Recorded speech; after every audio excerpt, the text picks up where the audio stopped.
em ir além do conhecido. O conhecido dá uma espécie de conforto, de segurança, porque é conhecido. A pessoa está perfeitamente ciente. Ela sabe como lidar com o conhecido. Pode estar quase dormindo e mesmo assim continuar a lidar com ele. Não é preciso que esteja acordada. Essa é a conveniência do conhecido. No momento em que você cruza a fronteira do conhecido, o medo desponta, porque agora você será ignorante. Agora não saberá o que fazer, o que não fazer. Agora não estará tão seguro de si. Erros podem ser cometidos. Você poderá se perder. Esse é o medo que faz com que as pessoas se prendam ao conhecido e, uma vez que ela esteja presa ao conhecido, ela está morta. A vida só pode ser vivida perigosamente. Não existe outro jeito de vivê-la. É só por meio do perigo que a vida atinge a maturidade, que ela cresce. A pessoa precisa ser aventureira, estar sempre pronta para pôr em risco o conhecido em favor do desconhecido. E, uma vez que ela prove os prazeres da liberdade e do destemor, nunca se arrependerá, pois então saberá o que significa viver intensamente. Então, ela saberá o que significa viver desregradamente. E um único instante dessa intensidade já é mais gratificante do que toda uma eternidade vivendo uma vida medíocre. Quando o novo bater à sua porta, abra-a. O novo não é algo familiar. Ele tanto pode ser amigo quanto inimigo. Quem vai saber? E não há como saber. O único jeito é deixar que ele entre. Daí a apreensão, o medo. O novo não provém de você. A origem dele está mais além. Ele não é parte de você. Todo o seu passado está em perigo. O novo não é algo contínuo, regular. Por isso, o medo. Você tem vivido de uma certa forma, tem pensado de uma certa forma, tem vivido uma vida confortável de acordo com as suas crenças. Então, alguma coisa nova bate à sua porta. Agora, o padrão de todo o seu passado vai ser perturbado. Se deixar o novo entrar, você nunca mais será o mesmo. O novo transformará você. É arriscado. Com o novo, nunca se sabe onde você acabará. O velho é conhecido, familiar. Você viveu com ele por muito tempo, se familiarizou com ele. O novo não é algo familiar. Ele tanto pode ser amigo quanto inimigo. Quem vai saber? E não há como saber. O único jeito é deixar que ele entre. Daí a apreensão, o medo. E você também não pode continuar rejeitando o novo, pois o velho já não lhe traz o que você procura. O velho promete, mas as promessas não trazem satisfação. O velho é conhecido, mas desagradável. Pode ser que o novo seja desconfortável, mas existe uma possibilidade. Ele pode lhe trazer contentamento. Portanto, você não pode rejeitá-lo, tampouco pode aceitá-lo. Por isso, você hesita, vacila. Uma grande angústia cresce em seu ser. É natural, não há nada de errado nisso. É assim que sempre foi e que sempre será. Tente entender a aparência do novo. Todo mundo quer ficar novo, porque ninguém está satisfeito com o velho. Ninguém nunca está satisfeito com o velho, porque seja ele o que for, você já o conhece. Uma vez conhecido, ele fica repetitivo, fica aborrecido, monótono. Você quer se livrar dele, quer explorar, quer se aventurar. Você quer ficar novo e mesmo assim, quando o novo bate à porta, você foge assustado, se encolhe e se esconde no velho. Esse é o dilema. Como ficamos novos? E todo mundo quer ficar novo. É preciso coragem. E não uma coragem comum. É preciso uma coragem extraordinária. O mundo está cheio de covardes, por isso as pessoas pararam de crescer. Como você pode crescer se é covarde? Diante de cada oportunidade, você foge assustado, fecha os olhos. Como pode crescer? Como pode ser? Você só finge ser. E pelo fato de não poder crescer, você tem que encontrar substitutos para esse crescimento. Você não pode crescer, mas seu saldo bancário pode. Eis um substituto. Não é preciso coragem. Isso se ajusta perfeitamente à sua covardia. Seu saldo bancário continua crescendo e você começa a pensar que também está crescendo. Passa a ser alguém mais respeitável. Seu nome e sua fama continuam crescendo e você pensa que é você que está crescendo? Você está apenas se enganando. Seu nome não é você, nem sua fama é você. Seu saldo bancário não é o seu ser. Mas, se você pensa em seu ser, começa a tremer, pois, se quer que ele cresça, tem que deixar de lado toda a covardia. Como ficamos novos? Não ficamos novos a partir de nós mesmos. O novo vem de muito além, vem de Deus. O novo vem da existência. A mente é sempre velha. Ela nunca é nova. Ela é o acúmulo do passado. O novo vem de muito além.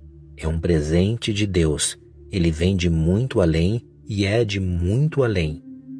O desconhecido e o que não pode ser conhecido, o além, invadiram você. Invadiram porque você nunca é lacrado e deixado de lado. Você não é uma ilha. Você pode ter esquecido o além, mas o além não esqueceu você. O filho pode ter esquecido a mãe, mas a mãe não esqueceu o filho. A parte pode ter começado a pensar: estou separado, mas o todo sabe que você não está separado. O todo invadiu você. Ele ainda está em contato com você. É por isso que o novo continua vindo, embora você não lhe dê as boas-vindas. Ele vem toda manhã, toda noite. Vem de 1001 maneiras. Se tiver olhos para ver, você o verá o tempo todo vindo até você. A existência continua se derramando sobre você, mas você está fechado em seu passado. Está quase numa espécie de cova. Ficou insensível. Por causa da sua covardia, você perdeu a sensibilidade. Ser sensível significa que o novo será sentido. E a emoção do novo e a paixão pelo novo e pela aventura despertarão e você começará a avançar rumo ao desconhecido, sem saber aonde está indo. A mente acha que é loucura, acha que não é racional deixar o velho, mas Deus é sempre o novo. É por isso que não podemos usar o tempo passado ou futuro para falar de Deus. Não podemos dizer Deus era, nem dizer Deus será. Só podemos usar o presente, Deus é. É sempre fresco, virgem, e invadiu você. Lembre-se, qualquer coisa nova que surgir na sua vida é uma mensagem de Deus. Se a aceitar, você é religioso. Se rejeitá-la, não é religioso. O homem só precisa relaxar mais para aceitar o novo, abrir-se um pouco mais para deixá-lo entrar. Abra caminho para Deus entrar em você. Eis aí todo o significado da prece ou da meditação.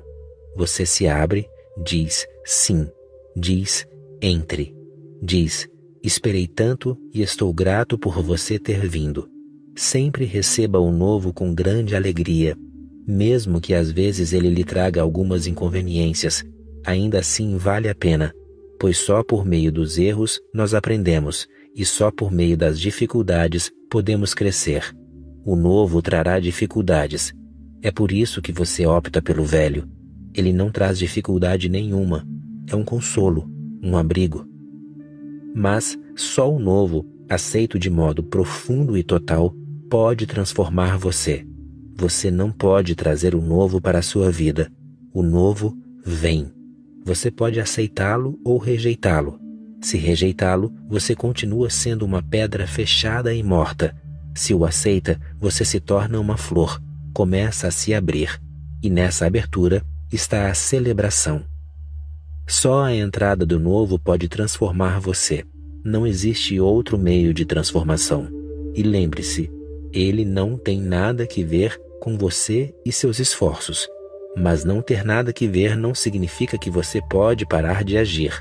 É agir sem desejo ou direção ou impulso vindos do seu passado. A busca pelo novo não pode ser uma busca comum, porque é pelo novo. Como você pode buscar pelo novo? Você não o conhece? Nunca o encontrou? A busca pelo novo vai ser apenas uma exploração aberta. Nada se sabe. É preciso começar num estado de não saber e avançar inocentemente como uma criança, vibrando com as possibilidades. E são infinitas as possibilidades. Não há nada que você possa fazer para criar o novo, pois o que quer que faça pertencerá ao velho, será decorrência do passado. Mas isso não significa que você tenha de parar de agir. É agir sem desejo ou direção ou impulso vindos do passado. E isso é agir de modo meditativo. Agir espontaneamente. Deixe o momento decidir. Você não impõe sua decisão, porque a decisão será fruto do passado e ele destruirá o novo. Você age de acordo com o momento, assim como uma criança. Abandone-se completamente ao momento, e você encontrará todos os dias novas aberturas, nova luz, novas introvisões. E essas novas introvisões continuarão a mudar você. O velho não mais subsiste. O velho não o envolve mais como uma névoa. Você é como uma gota de orvalho, fresca e jovem. Esse é o verdadeiro significado da ressurreição. Se entender isso, você ficará livre da memória psicológica, quero dizer. A memória é uma coisa morta. A memória não é a verdade, nem nunca poderá ser, porque a verdade está sempre viva. A verdade é vida. A memória é a persistência daquilo que já não existe mais. É viver num mundo fantasmagórico que nos limita. É a nossa prisão. Na verdade, esse mundo somos nós. A memória cria o embaraço, o complexo chamado eu, o ego. E, naturalmente, essa entidade falsa chamada eu está continuamente com medo da morte. É por isso que você tem medo do novo. A menos que tenha entendido que você não é o ego, você não será capaz de receber o novo.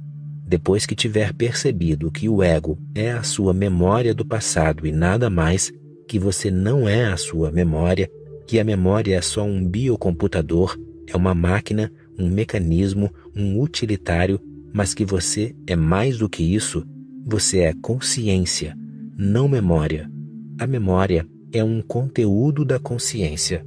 Você é a própria consciência. Esse eu é que tem medo, não é você.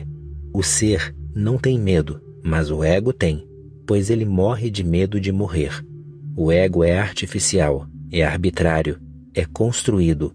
Ele pode se desintegrar a qualquer momento e, quando o novo entra, surge o medo.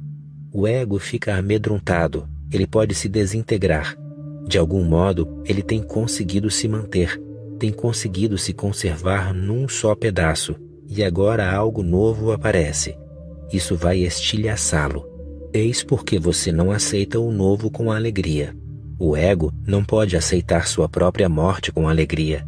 Como ele pode aceitar sua própria morte com alegria? Por exemplo, você vê alguém andando na rua. Você se lembra do rosto da pessoa, mas não do nome dela. Se você fosse a memória, deveria se lembrar do nome também. Mas você diz, eu conheço este rosto, mas não me lembro do nome. Então você começa a puxar pela memória, vasculhá-la. Olha para um lado, para o outro, e de repente o nome lhe ocorre e você diz, é isso, é esse o nome. A memória é o seu registro. Você é quem está consultando o registro. Você não é a memória em si. E muitas vezes acontece de você estar tão tenso, tão preocupado em lembrar algo que fica difícil lembrar, pois a própria tensão, a pressão sobre o seu ser, não deixa que a memória libere essa informação. Você faz tudo para lembrar o nome de alguém e ele não vem, mesmo que você diga que ele está na ponta da língua. Você sabe que sabe, mas mesmo assim, o nome não lhe ocorre. Agora, isso é estranho. Se você é a memória, então quem o está impedindo de lembrar e por que o nome não lhe ocorre? E quem é esse que diz, eu sei, mas mesmo assim não me ocorre? E então você se esforça para lembrar e quanto mais se esforça, mais difícil fica. Aí, farto dessa coisa toda, você vai dar uma volta no jardim e, de repente, olhando para uma roseira, o nome está ali. Veio à tona. Sua memória não é você. Você é consciência. A memória é conteúdo. Mas a memória é toda a energia vital do ego. A memória, é claro, é uma coisa velha e tem medo do novo. O medo pode ser perturbador. Pode ser tão perturbador que talvez não seja digerível. O novo pode trazer problemas. Você terá que dar voltas e mais voltas. Terá que se reajustar. Isso parece trabalhoso. Para ser novo, é preciso que você deixe de se identificar com o ego. Depois que faz isso, você já não se importa se ele vai morrer ou viver. Na verdade, você sabe que, se viver ou morrer, ele de qualquer jeito já está morto. Ele é só um mecanismo. Use-o, mas não seja usado por ele. O ego está o tempo todo com medo da morte, pois ele é arbitrário, daí o medo. Ele não surge do ser. Não pode surgir do ser, pois o ser é vida. Como a vida pode ter medo da morte? A vida não sabe nada sobre a morte. O ego é fruto do arbitrário, do artificial, de algo que foi construído, do falso, do pseudo. E é justamente esse desapego, justamente essa morte do ego que faz um homem estar vivo. Morrer no ego é nascer para o ser. O novo é um mensageiro de Deus. O novo é uma mensagem de Deus. É um evangelho. Dê ouvidos ao novo. Siga com o novo. Eu sei que você tem medo.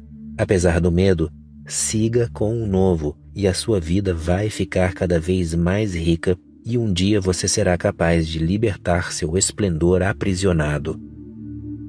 Continuamos a perder muitas coisas na vida só por causa da falta de coragem. Na verdade, nenhum esforço é necessário para conquistar. Só é preciso coragem. E as coisas começarão a vir até você em vez de você ir atrás delas. Pelo menos no mundo interior é assim. E, para mim, ser feliz é a maior coragem. Ser infeliz é uma atitude muito covarde. Na realidade, para ser infeliz não é preciso nada. Qualquer covarde pode ser. Qualquer tolo pode ser. Todo mundo é capaz de ser infeliz. Para ser feliz, é preciso grande coragem. É um risco tremendo. Não temos o costume de pensar assim. Nós pensamos, o que é preciso para ser feliz? Todo mundo quer ser feliz. Isso está absolutamente errado. É muito raro uma pessoa querer ser feliz, apesar do que ela sai dizendo por aí. É muito raro uma pessoa estar pronta para ser feliz. As pessoas investem tanto na infelicidade. Elas adoram ser infelizes. Na verdade, elas estão felizes por serem infelizes. Há muitas coisas para se entender. Sem entendê-las, é muito difícil livrar-se da mania de ser infeliz. A primeira coisa é: ninguém está prendendo você. É você quem decidiu ficar na prisão da infelicidade. Ninguém prende ninguém. O homem que está pronto para sair dela pode sair quando quiser. Ninguém mais é responsável. Se uma pessoa é infeliz, é ela mesma a responsável. Mas a pessoa infeliz nunca aceita a responsabilidade. É por isso que continua infeliz. Ela diz: estão me fazendo infeliz. Se outra pessoa está fazendo com que você seja infeliz, naturalmente não há nada que você possa fazer. Se você mesmo está causando a sua infelicidade, alguma coisa pode ser feita.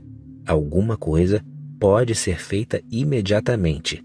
Então, ser ou não infeliz está nas suas mãos. Portanto, as pessoas ficam jogando nos outros a responsabilidade. Às vezes na mulher, às vezes no marido, às vezes na família, no condicionamento, na infância, na mãe, no pai, outras vezes na sociedade, na história, no destino, em Deus, mas não param de jogar a culpa nos outros. Os nomes são diferentes, mas o truque é sempre o mesmo. Um homem torna-se realmente um homem quando ele aceita a responsabilidade total. É responsável por qualquer coisa que ele seja. Essa é a primeira forma de coragem, a maior delas. É muito difícil aceitá-la porque a mente vai continuar dizendo: se você é o responsável, por que criou isso? Para evitar isso, dizemos que os outros são responsáveis. O que eu posso fazer? Não tem jeito, eu sou uma vítima.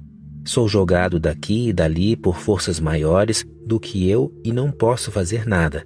Posso no máximo chorar porque sou infeliz e ficar ainda mais infeliz chorando.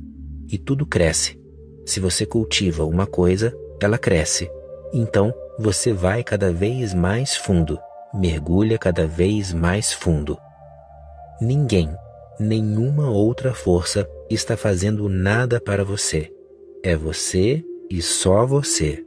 Isso resume toda a filosofia do karma, que é o seu fazer. Karma significa fazer. Você fez e você pode desfazer. E não é preciso esperar, postergar. Não é preciso tempo. Você pode simplesmente pular fora disso. Mas nós nos habituamos. Se pararmos de ser infelizes, nós nos sentiremos muito sozinhos, perderemos nossa maior companhia. A infelicidade virou nossa sombra, nos segue por toda parte. Quando não há ninguém por perto, pelo menos a infelicidade está ali presente. Você se casa com ela, e trata-se de um casamento muito, muito longo. Você está casado com a sua infelicidade há muitas vidas. Agora chegou a hora de se divorciar dela. Isso é o que eu chamo de a grande coragem. Divorciar-se da infelicidade. Perder o hábito mais antigo da mente humana, a companhia mais fiel. A coragem de amar. O medo não é nada mais que ausência de amor. Faça algo com amor, esqueça o medo. Se você ama bastante, o medo desaparece. Se ama profundamente, você não sente medo. O medo é uma negatividade, uma ausência. Isso tem que ficar profundamente entendido. Caso contrário, você nunca vai entender a natureza do medo. É como a escuridão. A escuridão não existe, ela só parece existir. Na verdade, ela é só ausência de luz. A luz existe. Apague a luz e a escuridão aparece. A escuridão não existe. Você não pode acabar com ela. Faça o que fizer, você não pode acabar com ela. Não pode trazê-la, não pode projetá-la. Se quiser fazer alguma coisa com a escuridão, terá que fazer alguma coisa com a luz, pois só podemos estabelecer relação com algo que tenha existência própria. Apague a luz e a escuridão se fará presente. Acenda a luz e a escuridão desaparecerá.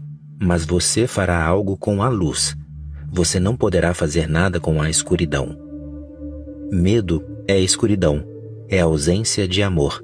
Você não pode fazer nada com relação a ele, e quanto mais fizer, mais amedrontado vai ficar, pois mais você achará impossível. O problema vai ficando cada vez mais complicado. Quanto mais você brigar com a escuridão, mais sairá derrotado. Você pode empunhar uma espada e tentar matar a escuridão. Isso só servirá para deixá-lo exausto. E finalmente, a mente pensará: a escuridão é muito poderosa, por isso me derrotou. É aí que a lógica falha. É absolutamente lógico. Se você luta contra a escuridão e não consegue vencê-la, não consegue destruí-la, é absolutamente lógico pensar que a escuridão é muito, muito poderosa. Você é impotente diante dela, mas a realidade é justamente o oposto. Você não é impotente. A escuridão é impotente. Na verdade, a escuridão não está ali. É por isso que você não pode derrotá-la. Como você pode derrotar alguma coisa que não existe? Não lute contra o medo. Do contrário, você ficará cada vez mais amedrontado e um novo medo invadirá seu ser. O medo do medo, que é muito perigoso.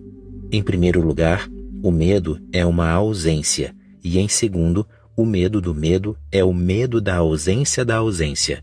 Então, você enlouquece. O medo nada mais é que a ausência de amor. Faça algo com amor. Esqueça o medo. Se você ama bastante, o medo desaparece. Se ama profundamente, você não sente medo. Quando amou alguém, mesmo que por um único instante, você sentiu medo. O medo não existe em nenhum relacionamento em que, mesmo que por um único instante, duas pessoas se amaram profundamente e aconteceu um encontro. Elas entraram em sintonia. Nesse momento, não se sente medo. É como se a luz simplesmente estivesse acesa e a escuridão desaparecesse. Eis a chave secreta. Ame mais. Se você sente que existe medo em seu ser, ame mais. Seja corajoso ao amar. Tenha coragem. Seja aventureiro no amor. Ame mais e ame incondicionalmente, porque quanto mais você ama, menos medo sente.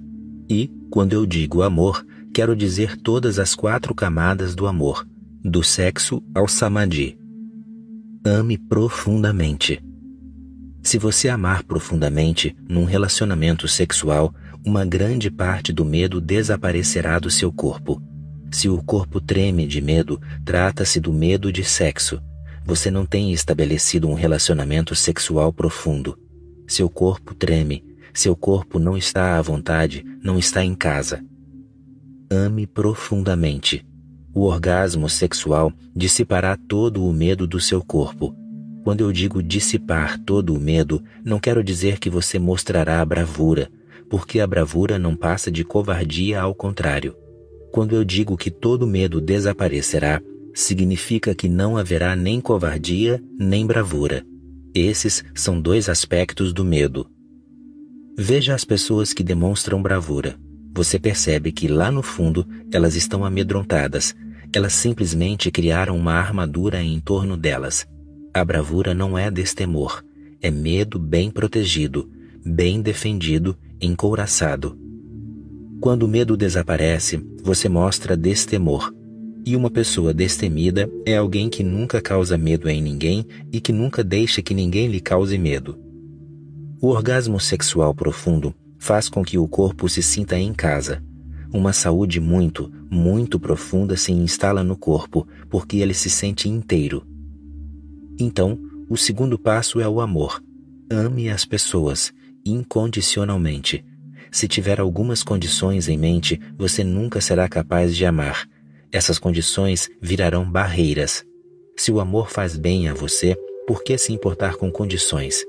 Se faz tão bem, se causa um bem-estar tão profundo, ame incondicionalmente. Não peça nada em troca.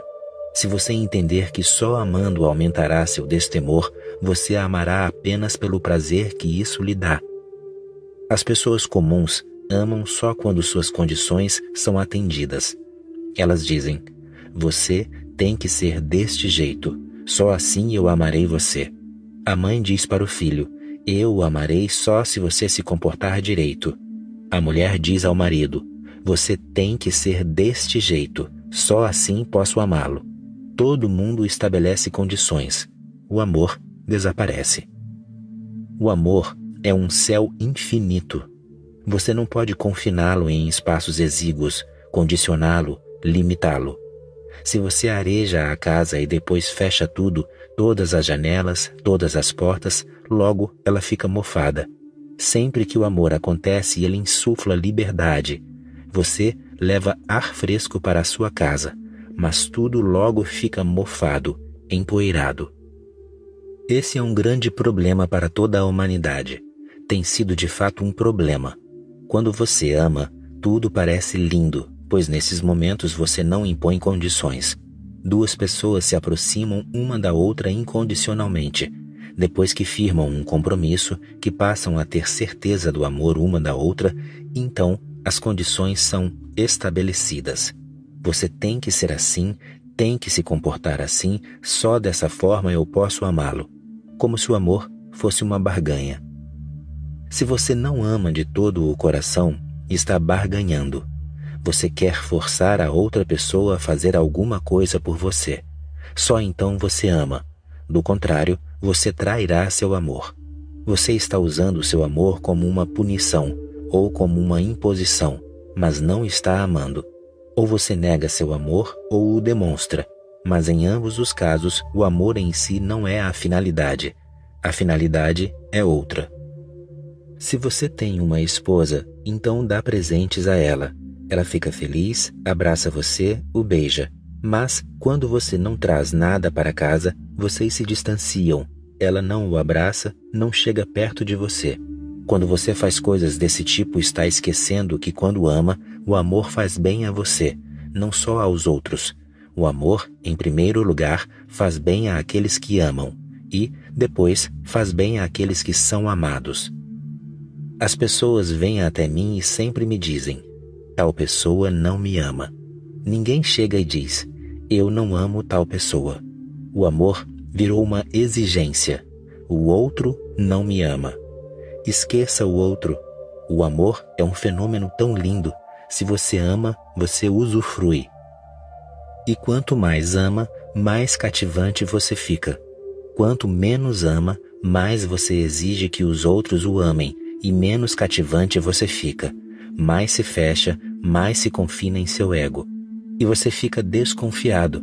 Mesmo que alguém se aproxime de você para amá-lo, você fica com medo, porque em todo amor há a possibilidade de rejeição, de retraimento. Ninguém o ama. Isso vira um pensamento entranhado dentro de você. Como esse homem ousa tentar mudar o seu modo de pensar? Ele está tentando amar você? Só pode ser falsidade. Será que ele está tentando enganá-la? Deve ser um espertalhão, um sujeito enganador. Você se protege. Não deixa que ninguém a ame, nem ama ninguém. Então, vem o medo. Você está sozinha no mundo, tão sozinha, tão solitária, desligada de tudo. O que é o medo, então? O medo é o sentimento de não estar ligado à existência. Eis a definição de medo. Medo é um sentimento de falta de contato com a existência. Você fica sozinho, uma criança chorando sozinha em casa. A mãe e o pai e toda a família saíram para ir ao cinema. A criança chora e soluça no berço. Foi deixada sozinha sem nenhum contato. Ninguém para protegê-la. Ninguém para lhe dar conforto. Ninguém para amá-la. Uma solidão imensa a envolve. Eis o estado de medo. Isso ocorre porque você chegou a um ponto em que não deixa que o amor aconteça. Toda a humanidade foi treinada para outras coisas, não para o amor. Para matar, fomos treinados, e os exércitos existem, anos de treinamento para matar. Para calcular, fomos treinados, faculdades, universidades, anos de treinamento só para aprender a calcular de forma que ninguém possa enganar você, mas você possa enganar os outros. Mas em nenhum lugar existe oportunidade para que possamos amar, e amar em liberdade. Aliás, não apenas isso. A sociedade impede todo o esforço para amar. Os pais não gostam que os filhos se apaixonem. Nenhum pai gosta, nenhuma mãe gosta. Quaisquer que sejam as suas pretensões, nenhum pai, nenhuma mãe gosta que os filhos se apaixonem. Eles gostam de arranjar casamento. Por quê? Porque, quando um jovem ama uma mulher ou uma garota, ele deixa a família. Ele cria uma nova família, sua própria família, e fica contra a família antiga. É claro, ele se rebela, dizendo: agora eu vou embora, terei meu próprio lar. E ele escolhe sua mulher. O pai nada tem que ver com isso. A mãe nada tem que ver com isso. Eles parecem ficar completamente à parte. Não, eles gostariam de arranjar tudo. Você tem sua nova casa, mas deixe-nos arranjar tudo de forma que tenhamos o direito de opinar. E não ame, porque, quando você ama, o amor passa a ser o seu mundo. Se há um casamento arranjado, tudo não passa de um acordo social. Você não está apaixonado, sua mulher não é tudo para você, seu marido não é tudo para você. Portanto, onde quer que ainda exista casamentos arranjados, a família também existirá. Onde quer que o casamento por amor exista, a família está fadada a desaparecer. No Ocidente, a família está desaparecendo. Agora, você pode ver a lógica toda do fato de existirem casamentos arranjados. A família quer existir. Se você é destruído, se a sua possibilidade de amar é destruída, não importa. Você tem que se sacrificar pela família. Se o casamento é arranjado, então existe uma família unida. Então, numa família, podem conviver centenas de pessoas, se o casamento é arranjado. Mas, se um garoto e uma garota se apaixonam, então eles vivem num mundo à parte. Eles querem viver sozinhos, querem privacidade. Não querem centenas de pessoas por perto, tios dos tios e sobrinhos dos sobrinhos. Não querem esse mercado de peixe. Querem ter um mundo particular, só deles. Essa coisa toda parece perturbadora. A família é contra o amor. Você deve ter ouvido falar que a família é a fonte do amor, mas eu digo a você, a família é contra o amor. A família existe pelo fato de matar o amor. Ela não deixa que o amor aconteça. A sociedade não permite o amor porque se a pessoa está de fato amando profundamente, ela não pode ser manipulada. Você não pode mandá-la para a guerra. Ela dirá, estou tão feliz onde estou, para onde você vai me mandar? E por que eu devo ir e matar estranhos que podem ser felizes na casa deles? E nós não temos nenhum conflito, não temos nenhum conflito de interesses. Se a nova geração amar cada vez profundamente, as guerras desaparecerão porque não será mais possível encontrar nenhum povo maluco o suficiente para ir à guerra.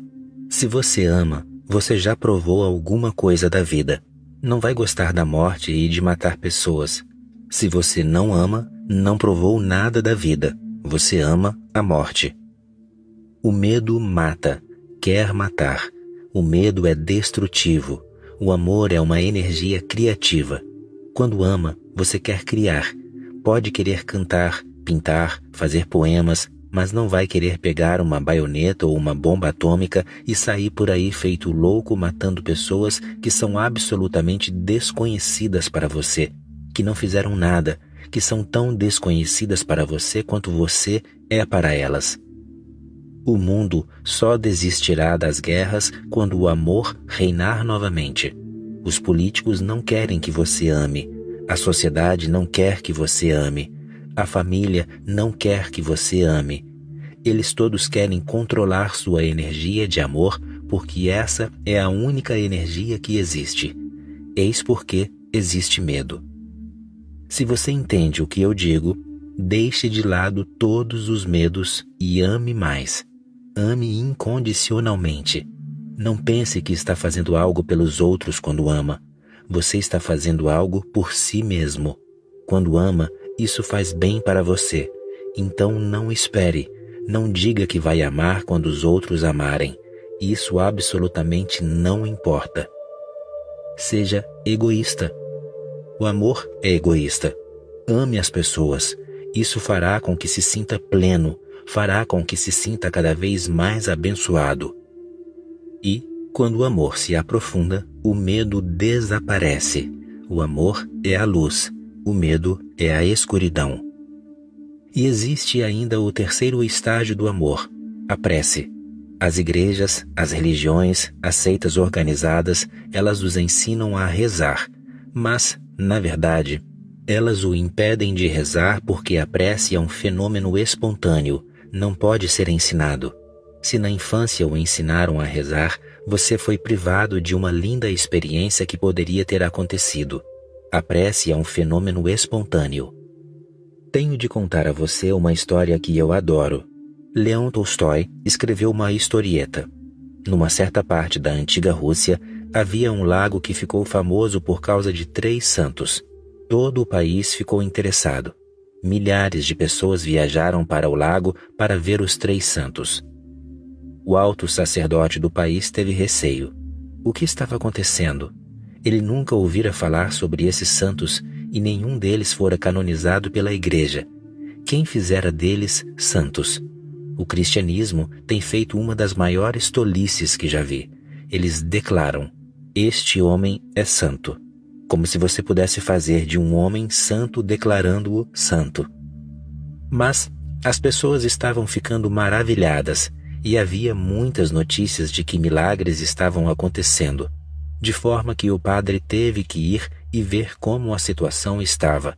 Ele foi de barco até a ilha onde aquelas 3 pessoas pobres viviam. Eram pobres, mas muito felizes, porque só existe uma pobreza, e essa pobreza é o coração que não pode amar. Elas eram pobres, mas ao mesmo tempo ricas, as pessoas mais ricas que você poderia encontrar. Elas estavam felizes sentadas sob uma árvore, rindo, divertindo-se, desfrutando o momento. Ao ver o padre, cumprimentaram-no e ele disse: "O que estão fazendo aqui?" Porque ao ver essas 3 pessoas, o padre imediatamente percebeu que elas não tinham instrução nenhuma, eram meio parvas, felizes, mas tolas. Então ele olhou cada um dos 3 e eles disseram: "Desculpe, senhor, não sabemos a prece certa, autorizada pela igreja, porque somos ignorantes, mas criamos nós mesmos uma prece, em casa. Se o senhor não se ofender, podemos mostrá-la." "Tudo bem", disse o padre, "mostrem que prece vocês andam fazendo." "Tentamos e pensamos", explicaram eles. "Mas não somos grandes pensadores, somos pessoas tolas, aldeões ignorantes. Então decidimos por uma prece simples. No cristianismo, Deus é visto como uma trindade. 3. O Pai, o Filho, o Espírito Santo. E nós também somos 3. Então decidimos rezar. Você é 3. Nós somos 3. Tenha piedade de nós. Essa é a nossa prece. Nós somos 3. Você também é 3. Tenha piedade de nós." O padre ficou muito zangado, quase furioso. "Que bobagem", ele disse. "Nunca se ouviu uma prece como essa. Parem com isso. Desse jeito vocês não podem ser santos. Vocês são simplesmente estúpidos." Os 3 caíram aos pés do padre e imploraram: "Nos ensine a prece verdadeira, a autêntica." Então ele ensinou a eles a versão da prece autorizada pela Igreja Ortodoxa Russa. Era longa, complicada, com palavras enormes, bombásticas. Os 3 se entreolharam, parecia impossível fazer aquela prece. As portas do céu estavam fechadas para eles. Então disseram: "Por favor, nos ensine a prece novamente, porque é muito longa e não somos pessoas instruídas." O padre ensinou-lhes mais uma vez, mas eles voltaram a dizer: "Mais uma vez, senhor, porque nos esqueceremos e algo vai dar errado." Então, mais uma vez o padre lhes ensinou a prece. Eles agradeceram de todo o coração e o padre se sentiu muito bem por ter feito uma boa ação e trazido 3 pessoas tolas de volta à igreja. Ele partiu em seu barco, mas, quando estava no meio do lago, não pôde acreditar no que viu. Aquelas 3 pessoas, aqueles 3 tolos, vinham correndo por cima da água e diziam: "Espere, mais uma vez, já esquecemos." Era algo impossível de acreditar. O padre caiu aos pés dos homens dizendo: "Me perdoem. Continuem a fazer a prece que sempre fizeram." A terceira energia do amor é a prece. Religiões, igrejas organizadas destruíram-na. Elas querem dar a você preces prontas. A prece é um sentimento espontâneo. Lembre-se dessa história quando rezar. Deixe que a sua prece seja um sentimento espontâneo. Se nem as preces podem ser espontâneas, então o que será? Se nem com Deus você pode ser espontâneo, então com quem será autêntico, verdadeiro, natural? Diga coisas que você gostaria de dizer. Converse com Deus como se conversasse com um amigo sábio, mas dispense as formalidades. Um relacionamento formal não é um relacionamento de fato. E você vai ser formal com Deus também? Você perde toda a espontaneidade. Infunda amor à sua prece, e então vocês podem conversar.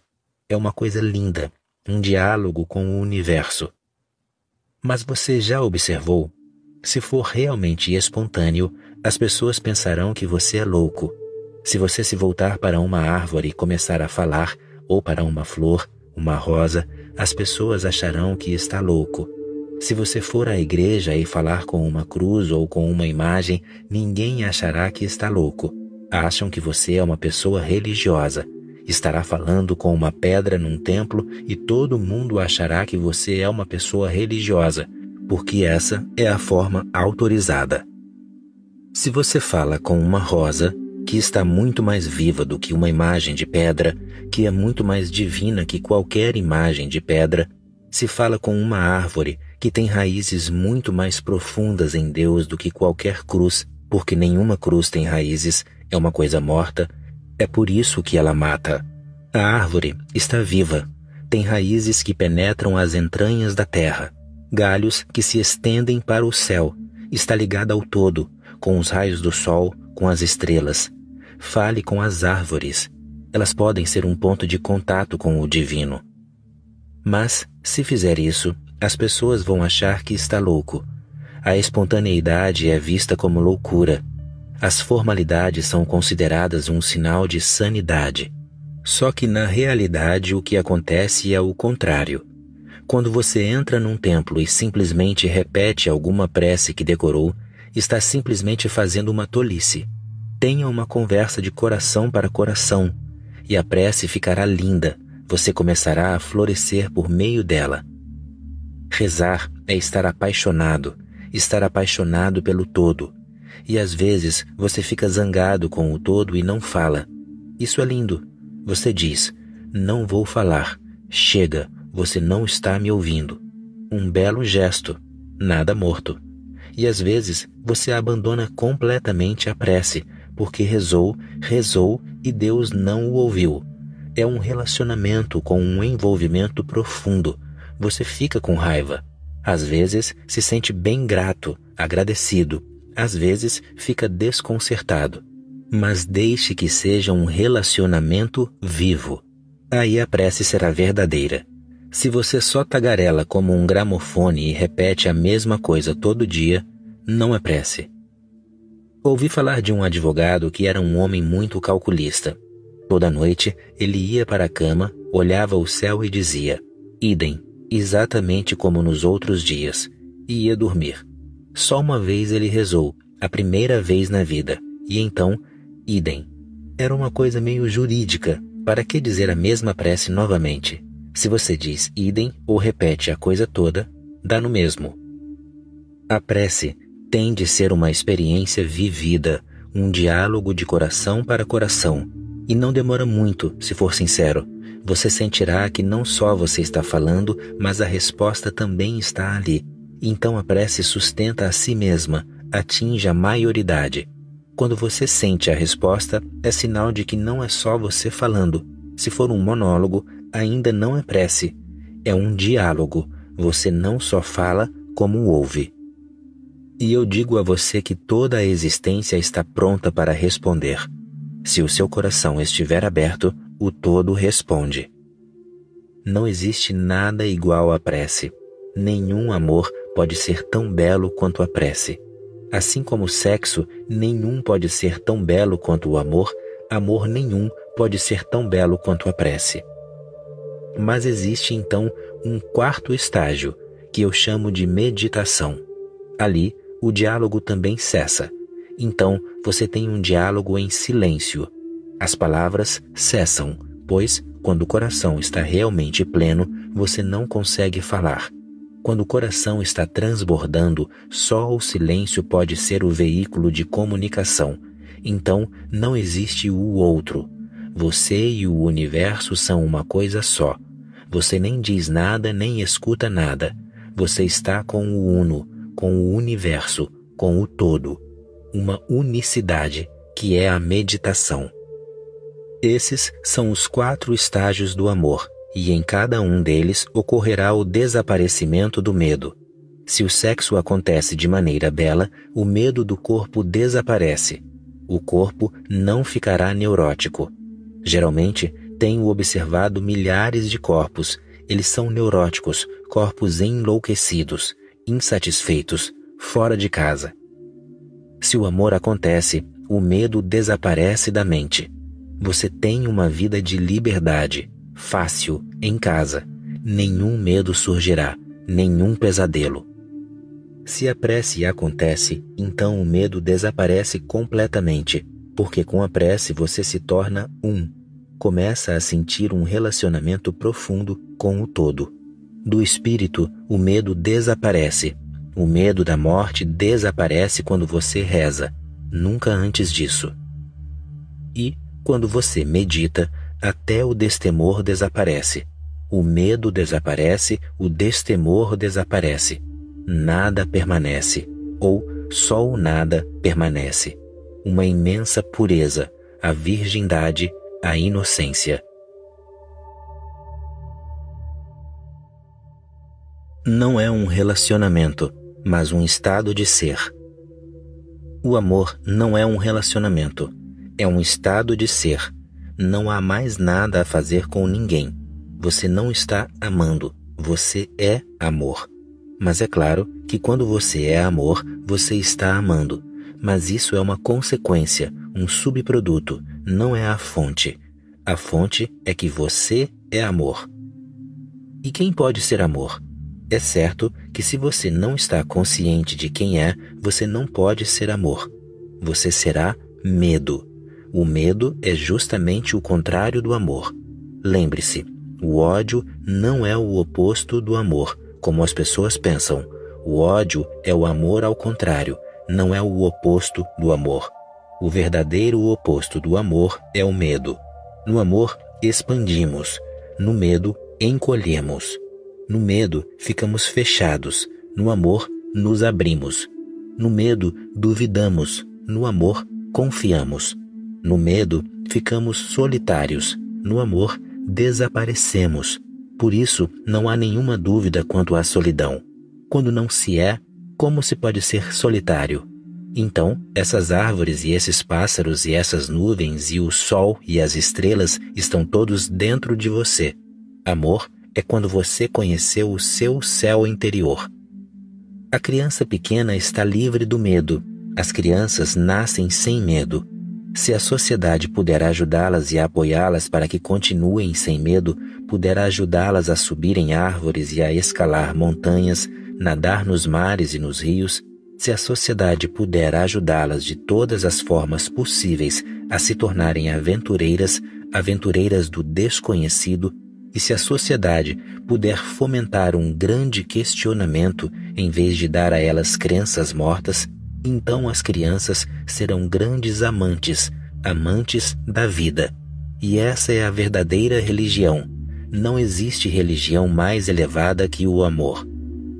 Medite, dance, cante e continue a mergulhar cada vez mais fundo em si mesmo. Ouça os passarinhos com mais atenção.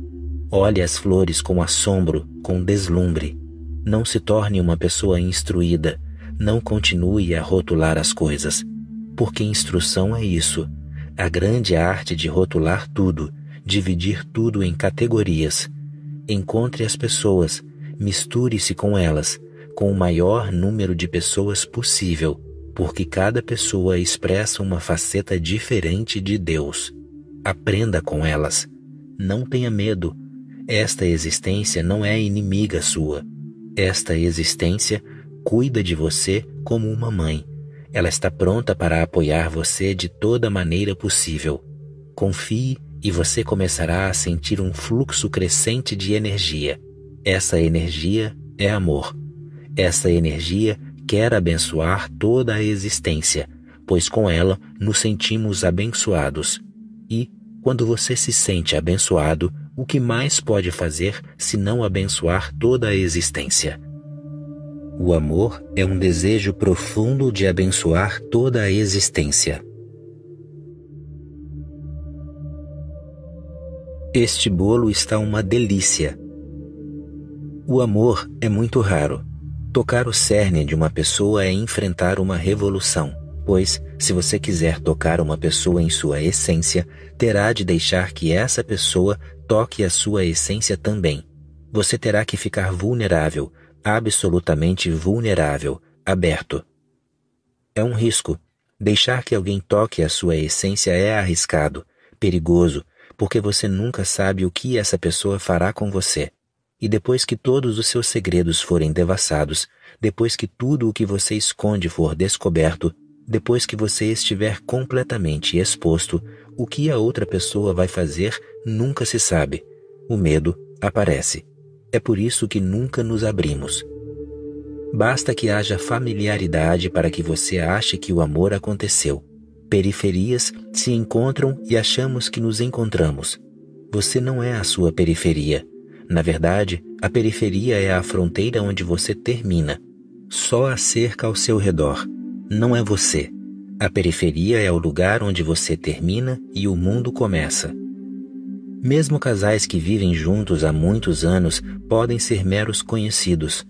Podem não se conhecer de verdade. E quanto mais você vive com uma pessoa, mais esquece que a essência continua intocada. Então, a primeira coisa a ser entendida é: não confunda familiaridade com amor.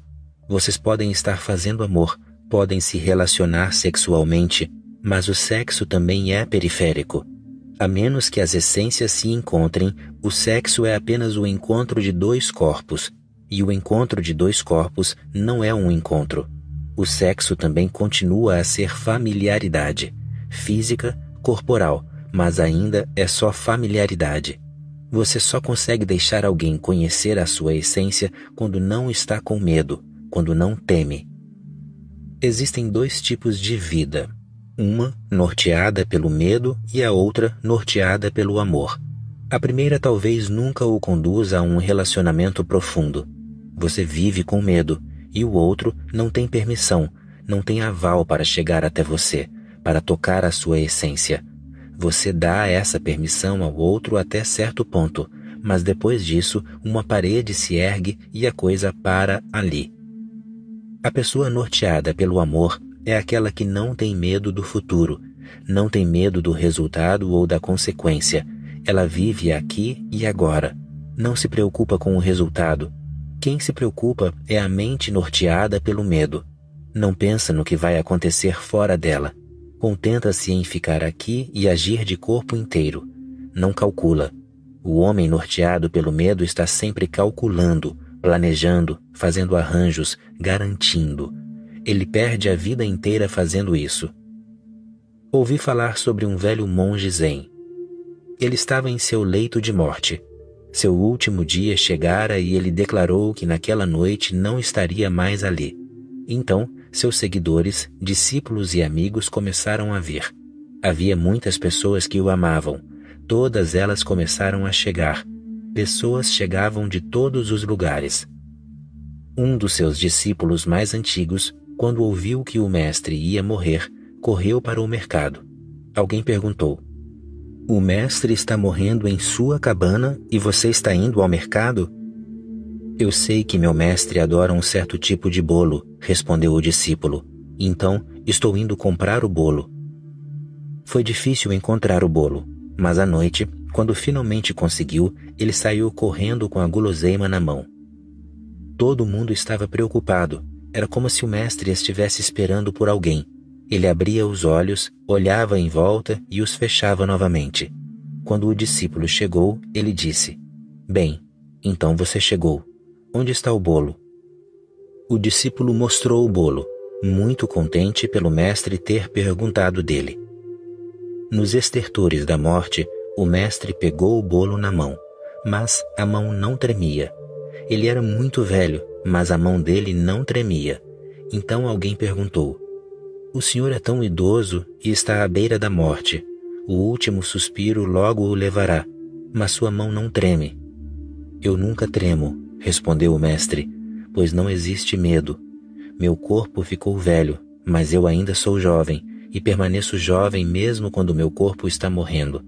Então, o mestre deu uma mordida no bolo e começou a mastigar ruidosamente. E então alguém perguntou: "Qual é a sua última mensagem, mestre? O senhor nos deixará em breve. O que gostaria de nos lembrar?" O mestre sorriu e disse: "Ah, este bolo está uma delícia." Esse é um homem que vive no aqui e agora. Este bolo está uma delícia. Mesmo a morte é irrelevante. O instante a seguir é destituído de significado. Este momento, este bolo está delicioso. Se você consegue ficar neste momento, neste exato momento, neste presente, na plenitude, então você só pode amar. O amor é uma flor rara. Ele só acontece às vezes. Milhões e milhões de pessoas vivem na falsa atitude de que amam. Elas acreditam que amam, mas isso é só uma crença. O amor é uma flor rara. Às vezes ele acontece. É raro porque só pode acontecer quando não existe medo. Nunca antes disso. Isso significa que o amor só pode acontecer a uma pessoa profundamente espiritualizada, religiosa. O sexo é possível para todos. A familiaridade é possível para todos, não o amor. Quando você não tem medo, não há o que esconder. Então, você pode se abrir, pode pôr abaixo todas as fronteiras, e então pode convidar o outro a tocar a sua essência. E lembre-se, se você deixa que alguém o toque profundamente, o outro também deixará que você o toque, pois, quando deixa que alguém o toque, você inspira confiança. Quando você não tem medo, o medo da outra pessoa também desaparece. No amor de vocês, o medo está sempre presente. O marido teme a mulher teme o marido. As pessoas que se amam sempre têm medo uma da outra. Então, não é amor. É só um arranjo entre duas pessoas medrosas, que dependem uma da outra. Brigam, exploram-se, manipulam, controlam, dominam, possuem uma a outra, mas não é amor. Se você conseguir deixar que o amor aconteça, não precisará de prece, não precisará de meditação, não precisará de igreja nenhuma, de templo nenhum. Se amar, você pode se esquecer completamente de Deus, porque, por meio do amor, tudo terá acontecido a você. Meditação, prece, Deus, tudo terá acontecido a você. É isso que Jesus quis dizer quando falou que Deus é amor. Mas o amor é difícil. O medo tem que ser superado. E é isto que é estranho. Vocês têm tanto medo e ao mesmo tempo não têm nada a perder. O místico Kabir disse uma vez: eu observo as pessoas. Elas têm tanto medo, mas não consigo ver por quê. Afinal, elas não têm nada a perder. Continuou Kabir. Elas são como alguém que está nu, mas nunca toma banho no rio porque tem medo. Onde irá secar as roupas? Essa é a situação em que você está. Nu, sem roupa, mas o tempo todo preocupado com as roupas. O que você tem a perder? Nada. Este corpo será levado pela morte. Antes que seja tirado pela morte, ofereça-o ao amor. Seja o que for que você tiver, um dia lhe será tomado. Antes que seja tomado, por que não compartilhá-lo? Esse é o único jeito de possuir alguma coisa. Se pode compartilhar e conceder, você é o mestre. Tudo será tomado. Não há nada que você possa conservar para sempre. A morte destruirá tudo. Portanto, se você está acompanhando meu raciocínio, perceberá que a luta é entre a morte e o amor. Se você puder dar, não haverá morte. Antes que alguma coisa possa ser tirada de você, você já a terá dado, já terá feito dela um presente. Não poderá haver morte. Para aquele que ama, não existe morte. Para o que não ama, todo momento é uma morte, pois a todo momento uma coisa lhe é arrebatada. O corpo está desaparecendo, a pessoa está perdendo a todo instante, e então haverá morte, e tudo será aniquilado. O que é o medo? Por que você está tão amedrontado? Mesmo que saibam tudo a seu respeito e você seja um livro aberto, por que ter medo? Como isso pode ferir você?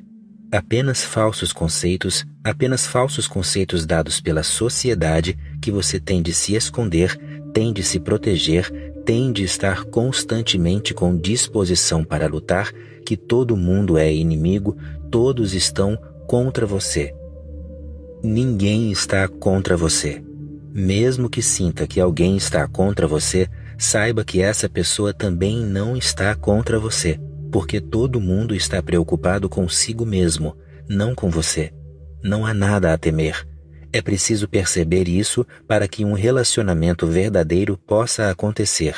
Não há nada a temer. Medite sobre isso, e então deixe que o outro entre em você. Convide o outro a invadir você. Não crie nenhuma barreira em lugar nenhum. Torne-se uma passagem sempre aberta, sem cadeados, sem portas trancadas em você. Então o amor será possível. Quando duas essências se encontram, existe amor. E o amor é um fenômeno alquímico. Assim como o hidrogênio e o oxigênio se encontram e algo novo, a água, é criado. Você pode ter hidrogênio, pode ter oxigênio, mas se estiver com sede, eles serão inúteis. Você pode ter tanto oxigênio quanto quiser, mas a sede não desaparecerá. Quando duas coisas se encontram, uma coisa nova é criada. Essa coisa é o amor. E ele é como a água. A sede de muitas vidas é saciada. De repente, você fica satisfeito. Esse é o sinal visível do amor. Você fica satisfeito, como se tivesse conseguido tudo. Não há nada mais para conseguir.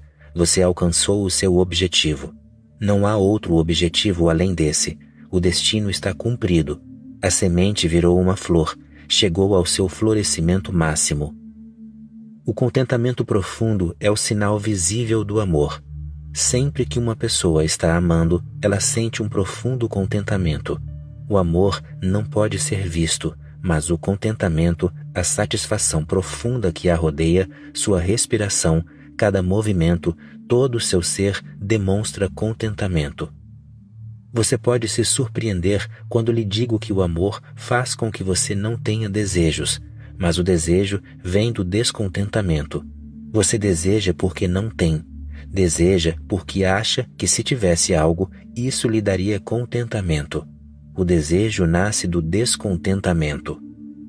Quando existe amor e duas essências se encontraram, dissolveram-se, fundiram-se e nasceu uma nova qualidade alquímica, o contentamento está presente.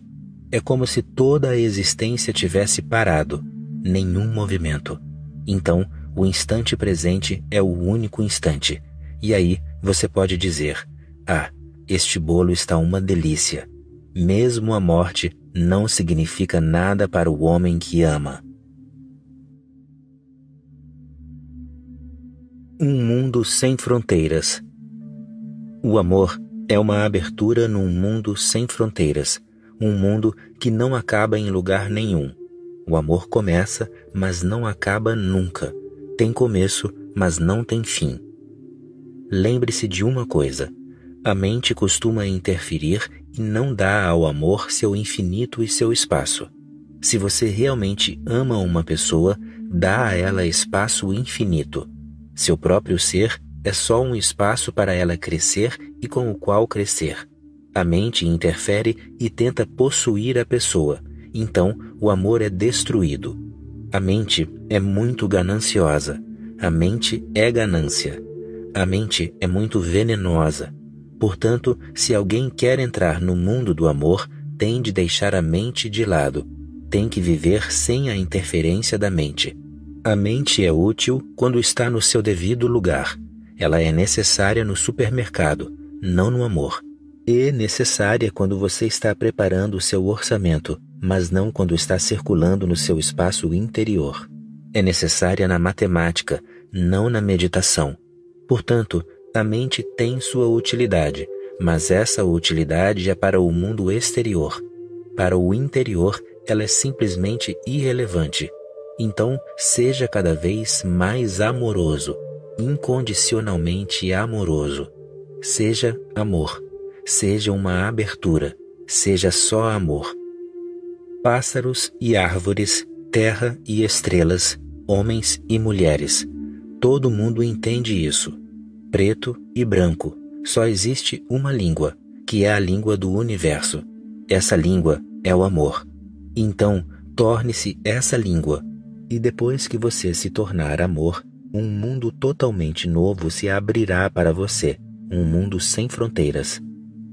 Lembre-se sempre de que a mente é o motivo de muitas pessoas prestativas se fecharem. A mente tem muito medo de se abrir porque ela existe basicamente devido ao medo. Quanto mais destemida for a pessoa, menos ela usará a mente. Quanto mais medo ela tiver, mais usará a mente. Você talvez tenha observado que quando está com medo, ansioso, quando existe algo que o preocupa, a mente fica em primeiro plano. Quando você está ansioso, a mente fica muito presente. Do contrário, a mente não fica tão presente. Quando tudo vai bem e não existe medo, a mente fica para trás. Quando as coisas dão errado, a mente simplesmente salta na frente e assume a liderança. Em tempos de perigo, ela vira líder. A mente é como os políticos. Adolf Hitler escreveu em sua autobiografia, Mein Kampf, que você tem que deixar o país sempre com medo se quiser permanecer na liderança. Mantenha o país sempre com medo de que o vizinho vá atacar, de que existam países que estejam planejando um ataque, que estejam se preparando para atacar. Continue criando rumores. Nunca deixe as pessoas sossegadas, porque quando estão sossegadas, elas não se importam com os políticos. Quando as pessoas estão realmente tranquilas, os políticos perdem o sentido. Mantenha as pessoas com medo e o político será poderoso. Sempre que há uma guerra, o político vira um grande homem. Churchill, ou Hitler, ou Stalin, ou Mao, eles foram todos produtos da guerra. Se não houvesse uma Segunda Guerra Mundial, não haveria Winston Churchill ou nenhum Hitler ou Stalin. A guerra cria situações, dá oportunidades para que as pessoas dominem e se tornem líderes. Com a política da mente acontece o mesmo. A meditação não é nada mais do que criar uma situação em que a mente tenha cada vez menos o que fazer. Você fica tão sem medo, tão cheio de amor, tão em paz, fica tão satisfeito com o que quer que esteja acontecendo que a mente não tem nada a dizer. Então a mente logo vai ficando para trás, tomando uma distância cada vez maior. Um dia, a mente recua completamente. E aí você se torna o universo. Você não fica mais confinado no seu corpo, não fica mais confinado em nada. Você é espaço puro. É isso que é Deus. Deus é espaço puro. O amor é o caminho rumo a esse espaço puro. O amor é o meio e Deus é o fim. As pessoas que têm medo são aquelas que têm uma capacidade enorme de amar. O medo é um aspecto negativo do amor. Se não deixamos o amor fluir, ele vira medo. Se deixamos o amor fluir, o medo desaparece. É por isso que só em momentos de amor não existe medo. Se você ama uma pessoa, o medo de repente desaparece. As pessoas que amam são as únicas que não têm medo. Mesmo a morte não é problema. É por isso que as mulheres sentem mais medo do que os homens, porque elas têm um potencial maior para amar. Neste mundo, são poucas as possibilidades de se pôr em prática o amor. Por isso, ele fica à sua espera. E quando uma potencialidade não é posta em prática, ela se torna o seu oposto. O amor pode virar ciúmes, que também faz parte do medo. Pode virar possessividade, que também faz parte do medo. Pode virar até ódio, que também faz parte do medo. Portanto, seja cada vez mais amoroso. Ame incondicionalmente e ame de todas as maneiras possíveis. Podemos amar de milhões de formas diferentes. É possível amar um estranho que passa na rua. É possível só sentir amor por ele e seguir adiante. Não é preciso nem travar uma conversa. Não é preciso comunicar esse amor. Pode-se simplesmente senti-lo e seguir adiante. Pode-se amar uma rocha. Pode-se amar as árvores. Pode-se amar o céu, as estrelas. Pode-se amar o amigo, o marido, os filhos, o pai, a mãe. Pode-se amar de milhões de formas diferentes. Lembre-se, bravura não significa destemor. Se alguém é destemido, você não pode dizer que essa pessoa demonstra bravura. Você não pode dizer que uma máquina demonstra bravura. ela simplesmente não tem medo. A bravura existe só no oceano de medo. Ela é uma ilha no oceano de medo. O medo está ali, mas, apesar do medo, a pessoa se arrisca. Isso é bravura. A pessoa treme, tem medo de enfrentar a escuridão, mas mesmo assim segue em frente. Apesar de si mesma, ela vai. É isso que significa bravura. Não significa falta de medo. Significa ter medo, mas não ser dominado por ele. A maior questão vem à tona quando você avança em direção ao amor. Então, o medo comprime a sua alma, porque amar significa morrer, morrer dentro do outro. É morte, e uma morte muito mais profunda do que a morte comum. Na morte comum, só o corpo morre. Na morte do amor, o ego morre. Para amar, é preciso muita coragem. É preciso ser capaz de mergulhar de cabeça, apesar de todo o medo que alardeamos em torno dele. Quanto maior o risco, maior a possibilidade de crescer. Portanto, nada ajuda mais o homem a crescer do que o amor. As pessoas que têm medo de amar permanecem infantis, imaturas, verdes. É só o fogo do amor que possibilita o amadurecimento. Nem fácil, nem difícil, só natural.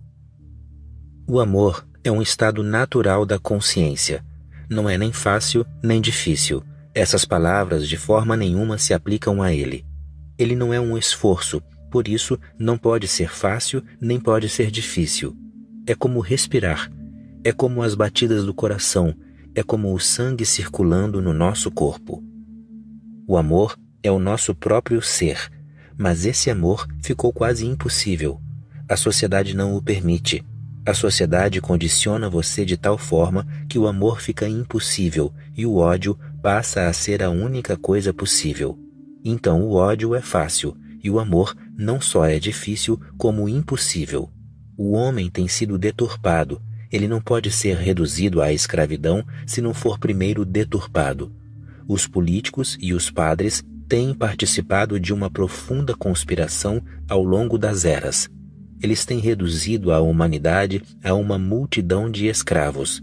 Estão destruindo qualquer possibilidade de rebelião no homem. E o amor é uma rebelião, porque o amor ouve só o coração e não dá a mínima para o resto. O amor é perigoso porque ele faz de você um indivíduo. E o Estado e a Igreja, eles não querem indivíduos, de jeito nenhum. Não querem seres humanos, querem ovelhas. Querem pessoas que só pareçam seres humanos, mas cuja alma tenha sido esmagada de tal maneira, tenha sido danificada a tal ponto que o estrago pareça quase irremediável. E a melhor maneira de destruir o homem é destruir sua espontaneidade de amar. Se o homem tiver amor, não poderá haver nações. As nações existem no ódio. Os indianos odeiam os paquistaneses e os paquistaneses odeiam os indianos. Só assim esses dois países podem existir. Se o amor surgir, as fronteiras vão desaparecer. Se o amor surgir, então quem vai ser cristão e quem vai ser judeu? Se o amor surgir, as religiões desaparecerão. Se o amor surgir, quem irá ao templo? Para quê? É porque está faltando amor que você sai em busca de Deus. Deus não é nada mais do que um substituto para o amor que está faltando. Como você não é bem-aventurado, não está em paz, não está em êxtase, você está em busca de Deus. Se a sua vida é uma dança, Deus já está no seu coração. O coração amoroso está cheio de Deus. Não há necessidade de mais nenhuma busca. Não há necessidade de mais nenhuma prece. Não há necessidade de ir a templo nenhum, de procurar padre nenhum.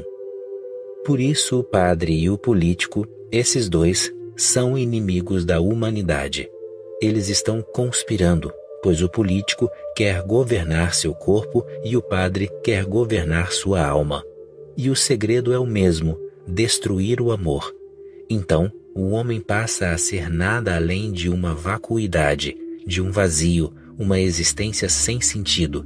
Então, Você pode fazer o que quiser com a humanidade e ninguém se rebelará. Ninguém terá coragem suficiente para se rebelar.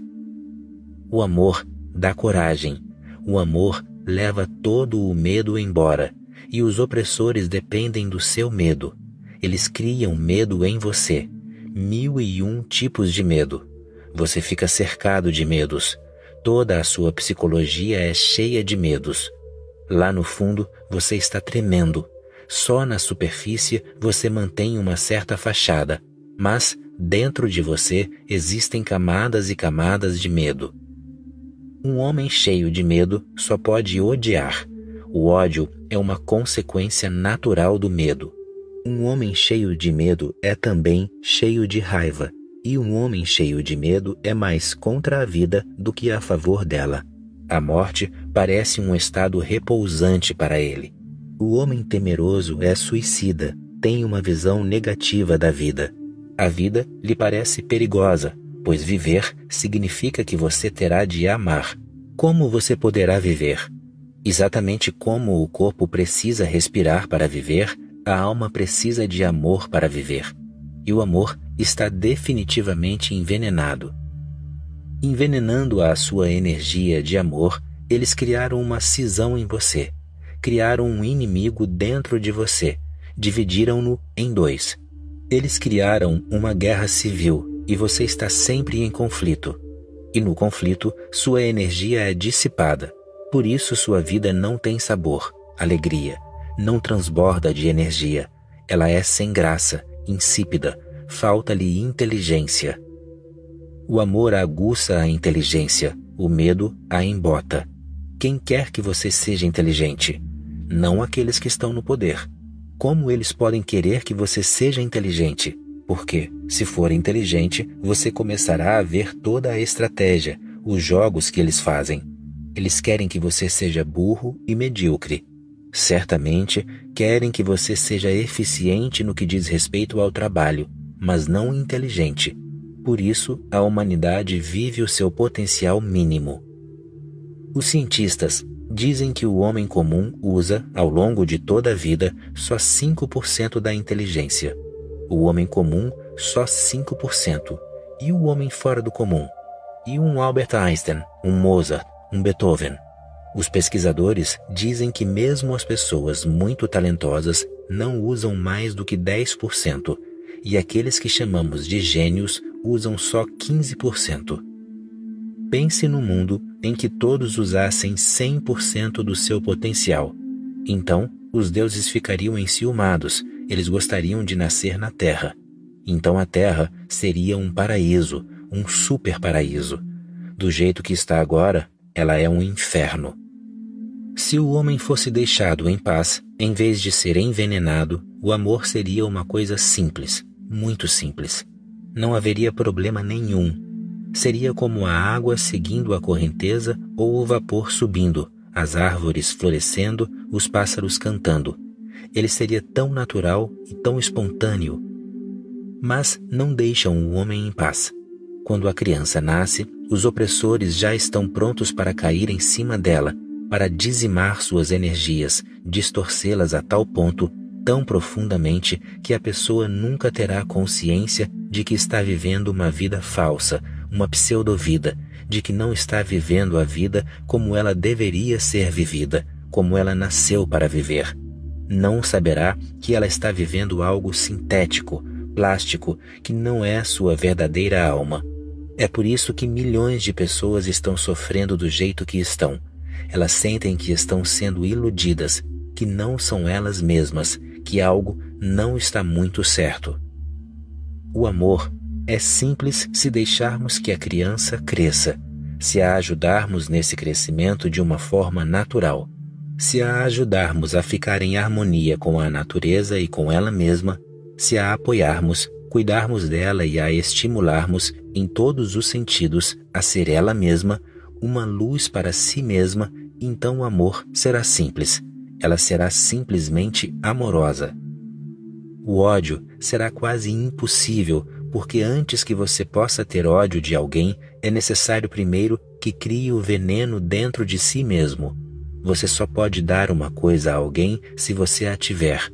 Só pode odiar se estiver cheio de ódio. E estar cheio de ódio é estar queimando por dentro. Estar cheio de ódio significa que antes de mais nada você está machucando a si mesmo. Antes de poder ferir outra pessoa, você tem que ferir a si próprio. O outro pode não ser ferido, isso dependerá dele. Mas uma coisa é absolutamente certa. Antes de poder odiar, você tem que ter sofrido muito. A outra pessoa pode não aceitar ser odiada, ela pode rejeitar seu ódio. Ela pode ser um Buda, pode simplesmente rir do seu ódio, pode perdoar você, pode não ter reação nenhuma. Talvez você não seja capaz de odiá-la, caso ela não esteja pronta para esboçar qualquer reação. Se você não consegue deixá-la perturbada, o que pode fazer? Sente-se impotente diante dela. Portanto, a outra pessoa não vai necessariamente se sentir ferida. Embora uma coisa seja absolutamente certa, se você odeia alguém, primeiro tem de ferir sua própria alma de tantas maneiras, tem que estar tão cheio de veneno que consegue atingir os outros com esse veneno. O ódio não é natural. O amor é um estado saudável. O ódio é um estado doentio. Assim como a doença não é natural. O ódio acontece só quando você se desvia da natureza, quando já não está em harmonia com a existência, já não está em harmonia com seu próprio ser, com sua essência mais profunda. Então, você está doente, psicológica e espiritualmente. O ódio é só um símbolo da doença e o amor da saúde, da plenitude e da santidade. O amor devia ser uma das coisas mais naturais deste mundo, mas não é. Pelo contrário, ele se tornou a coisa mais difícil, quase impossível. Odiar ficou mais fácil. Você é treinado, é preparado para odiar. Ser hindu é morrer de ódio dos muçulmanos, dos cristãos, dos judeus. Ser cristão é morrer de ódio das outras religiões. Ser nacionalista é morrer de ódio das outras nações. Você só conhece um jeito de amar, que é odiar os outros. Você só consegue mostrar o amor que sente pelo seu país odiando os outros países, e só consegue mostrar o amor que sente pela igreja odiando as outras igrejas. Sua vida está uma bagunça. As assim chamadas religiões continuam a falar de amor e tudo o que elas fazem neste mundo é criar mais e mais ódio. Os cristãos falam de amor e têm criado guerras, cruzadas. Os muçulmanos falam de amor e têm criado jihads, guerras religiosas. Os hindus falam de amor, mas você pode ler nas escrituras desse povo, eles estão cheios de ódio, ódio pelas outras religiões. E nós aceitamos toda essa bobagem. Aceitamos sem demonstrar nenhuma resistência, porque fomos condicionados a aceitar essas coisas. Fomos ensinados que as coisas são assim mesmo. E então você continua a negar sua própria natureza. O amor tem sido envenenado, mas não destruído. O veneno pode ser neutralizado, pode ser retirado do seu organismo. Você pode ser purificado, pode vomitar tudo o que a sociedade o forçou a engolir. Pode jogar fora todas as suas crenças e todos os seus condicionamentos. Pode se libertar. A sociedade não pode fazer de você um escravo para sempre, caso decida ser livre. Chegou a hora de jogar fora todos os padrões obsoletos e começar uma vida nova, uma vida natural, não repressora, uma vida não de renúncia, mas de alegria. Odiar ficará a cada dia mais impossível. O ódio é o polo oposto do amor, assim como a doença é o polo oposto da saúde. Mas você não precisa optar pela doença. A doença oferece umas poucas vantagens que a saúde não pode oferecer. Não se apegue a essas vantagens. O ódio também tem umas poucas vantagens que o amor não tem.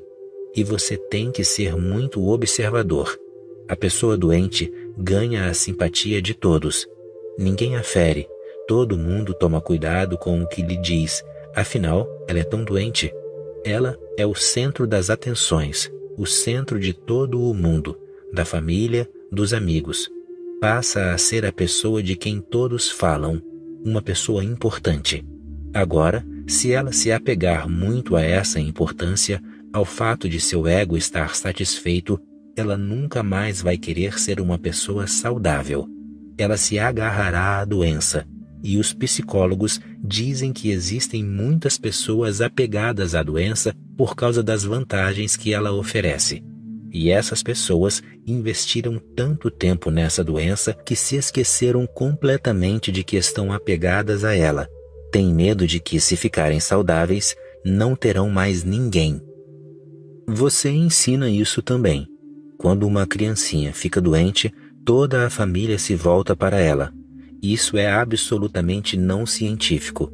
Quando a criança estiver doente, cuide do corpo dela, mas não lhe dê atenção demais.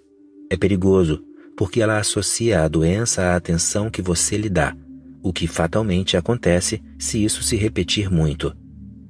Sempre que a criança fica doente, ela passa a ser o centro das atenções de toda a família. O papai vem, senta-se ao lado dela e pergunta como está se sentindo. O médico é chamado, os vizinhos começam a aparecer, os amigos perguntam e as pessoas trazem presentinhos. Ela pode ficar apegada demais a isso. Essa atenção toda pode agradar de tal modo o seu ego que a criança pode não querer ficar boa de novo. E, se isso acontecer, então será impossível ficar saudável. Nenhum remédio a curará. A pessoa se compromete com a doença. E isso é o que acontece com muitas pessoas, com a maioria. Quando você odeia, seu ego fica satisfeito. O ego só pode existir se você odiar, pois quando odeia, você se sente superior, sente-se separado, define-se. Quando odeia, você consegue uma certa identidade. No amor, o ego tende a desaparecer. No amor, você não fica mais separado. O amor o ajuda a se fundir com as outras pessoas. Trata-se de um encontro e de uma fusão. Se você é muito apegado ao ego, odiar é fácil e amar é muito difícil. Fique alerta, atento. O ódio é a sombra do ego. Para amar é preciso grande coragem. É preciso grande coragem porque requer o sacrifício do ego. Só aqueles que estão prontos para se descorporificar são capazes de amar. Só aqueles que estão prontos para transformar-se em nada, para esvaziar-se completamente de si mesmos, são capazes de receber, do além, o dom de amar. Afaste-se da multidão. Meditação é só a coragem de ficar em silêncio e sozinho. Devagar, muito devagar, você começa a sentir uma nova qualidade em si mesmo, uma nova vivacidade, uma nova beleza, uma nova inteligência que não é emprestada de ninguém. Ela está crescendo dentro de você, tem raízes na sua existência e, se você não é covarde, ela começará a fruir, a florescer. Ninguém é o que, por natureza, deveria ser. A sociedade, a cultura, a religião, a educação, tudo isso conspira contra crianças inocentes. Elas têm nas mãos todo o poder. A criança é indefesa e dependente. Por isso, o que quer que elas queiram fazer dela, conseguem. Elas não permitem que nenhuma criança cresça e cumpra seu destino natural. Todos os seus esforços visam a um único objetivo: fazer com que os seres humanos tornem-se alguma coisa útil. Se deixarem que a criança cresça à vontade, como saberão se ela servirá aos seus interesses escusos? A sociedade não está preparada para correr esse risco. Ela apodera-se da criança e começa a moldá-la para que se torne algo socialmente útil. Num certo sentido, ela mata a alma da criança e dá a ela uma falsa identidade, de forma que ela nunca sinta falta da sua alma, do seu ser. A falsa identidade é um substituto. mas esse substituto só é útil no grupo que lhe deu essa falsa identidade. No momento em que você está sozinho, o falso começa a se desintegrar e o real reprimido começa a se exprimir. Por isso, o medo de ficar sozinho. Ninguém quer ficar sozinho. Todo mundo quer fazer parte de um grupo, não só de um, mas de muitos.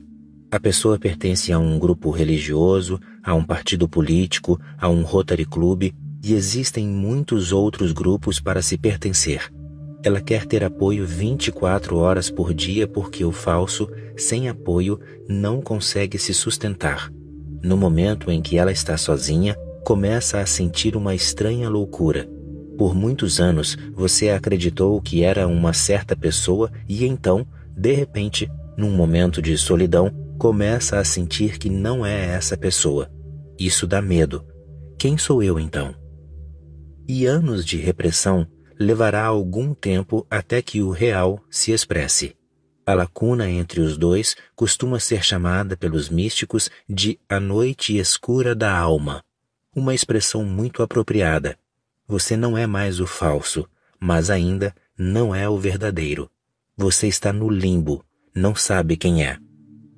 No Ocidente, principalmente, o problema é até mais complicado porque ali não se desenvolveu nenhum método para descobrir o real logo que possível e assim encurtar a noite escura da alma. O Ocidente não sabe nada sobre meditação. E a meditação é só um nome para se estar sozinho, em silêncio, esperando até que o real se firme. Não se trata de uma ação. É um relaxamento silencioso, porque o que quer que você faça, isso virá da sua personalidade falsa. Tudo o que você faz há muitos anos vem dela. É um velho hábito. Os hábitos custam a morrer. Tantos anos vivendo com uma personalidade falsa, imposta por pessoas que você ama, que sempre respeitou. E elas não estão querendo fazer nada de mal a você. As intenções dessas pessoas eram boas, só lhes faltava discernimento. Elas não eram pessoas conscientes. Seus pais, seus professores, os padres, os políticos, não eram pessoas conscientes, eram inconscientes. E até uma boa intenção nas mãos de uma pessoa inconsciente vira um veneno. Por isso, sempre que está sozinho, surge um medo profundo, porque, de repente, o falso começa a desaparecer, e o novo leva um tempinho para se firmar. Você o perdeu há tantos anos. Você terá que levar em consideração o fato de que precisa fazer uma ponte sobre essa lacuna de tantos anos, com medo de que esteja se perdendo o senso, a sanidade, a mente, tudo, porque o eu que os outros lhe deram é composto de todas essas coisas. É como se você fosse ficar louco. Imediatamente, você começa a fazer algo só para ficar ocupado. Se não há ninguém por perto, pelo menos existe alguma ação, de forma que o falso possa ficar ocupado e não comece a desaparecer. Por isso, as pessoas acham que isso é mais difícil nas férias. Durante 5 dias, elas trabalham, esperando que no final de semana possam relaxar. Mas o fim de semana é a pior hora do mundo. Acontecem mais acidentes, mais gente se suicida, há mais assassinatos, mais roubos, mais estupros. Estranho. E essas pessoas ficaram 5 dias ocupadas e não houve nenhum problema. Mas, no fim de semana, tiveram uma chance, ou para fazer outra coisa, ou para relaxar.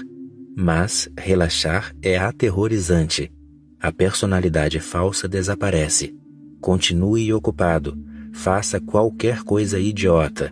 As pessoas correm para a praia, pegam um congestionamento de quilômetros e, se você perguntar a elas onde estão indo, vão dizer que estão querendo fugir do tumulto da cidade, e o tumulto todo está indo com elas. Estão indo para um lugar silencioso, solitário, todas ao mesmo tempo.